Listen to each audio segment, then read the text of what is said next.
पंचायत एवं ग्रामीण विकास श्रम विभाग मंत्री प्रहलाद सिंह पटेल ने शुक्रवार को ग्राम पंचायत संडावता अंतर्गत ग्राम मलकाना में स्थित गढ़गंगा नदी की विधिवत पूजन अर्चन किया और अवसर पर मंत्री ने नदी संरक्षण और ग्रामीण विकास के महत्व पर प्रकाश डालते हुए क्षेत्रवासियों को स्वच्छता और पर्यावरण संरक्षण के लिए जागरूक किया।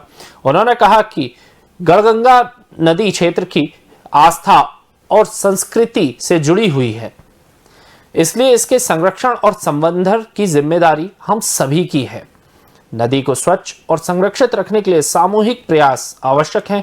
इससे पूर्व मंत्री ने खिलचीपुर और जीरापुर जनपद पंचायत के नवीन भवन का लोकार्पण किया, जिसकी लागत लगभग 10 करोड़ रुपए है। पूजन के दौरान उन्होंने दीप जलाकर नदी में प्रवाहित किए, जो अत्यंत सुंदर और वाह विभोर कर देने वाला दृश्य बना।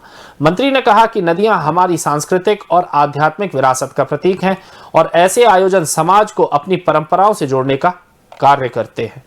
काम किया है उनको 1 करोड़ ज्यादा देंगे ताकि अच्छे काम करने वाले को वास्तव में ये बातों से मिलना चाहिए कि ये ठीक काम कर रहे हैं। और ये पहला मौका है। मैंने कहा पत्रकारों से भी पूछा, आपके यहाँ भी शायद नहीं क्षमा होगा भगवान की दया से। जलगंगा अभियान चलता था, ये तालाब टूट गया, इस पर पानी नहीं है। इस बार ऐसा कोई समाचार नहीं छप पाया क्योंकि हमने सिपरी का यूज किया है, एक सॉफ्टवेयर पर कि आप यहाँ तालाब बनाइए, इसमें पानी रहेगा।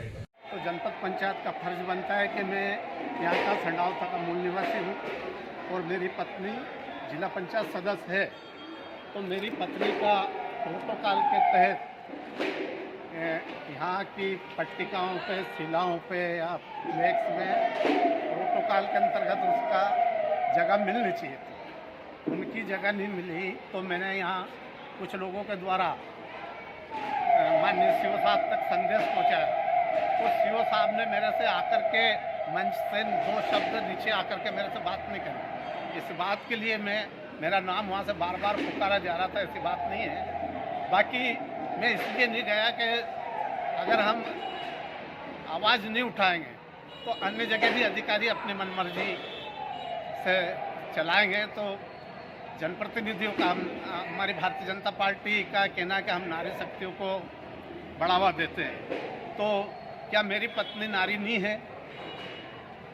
मैं इसलिए उस नारी शक्ति की आवाज़ बनने के लिए मैं, और दूसरी बात मैं अनुसूचित जाति से आता हूँ, तो क्या हमारा अधिकार नहीं बनता है? मेरी पत्नी जनप्रतिनिधि है तो उसको बराबर प्रोटोकॉल के अंतर्गत इस गांव की निवासी है, इसलिए उसको स्थान मिलना चाहिए था। इसलिए मैंने आवाज़ उठाई। मैं सरपंच से नाराज़ नहीं हूँ, मैं ग्राम पंचायत से नाराज़ नहीं हूँ, मैं सिर्फ आयोजक सीओ जनपद पंचायत की कार्यप्रणाली से सीओ से सख्त नाराज़ हूँ।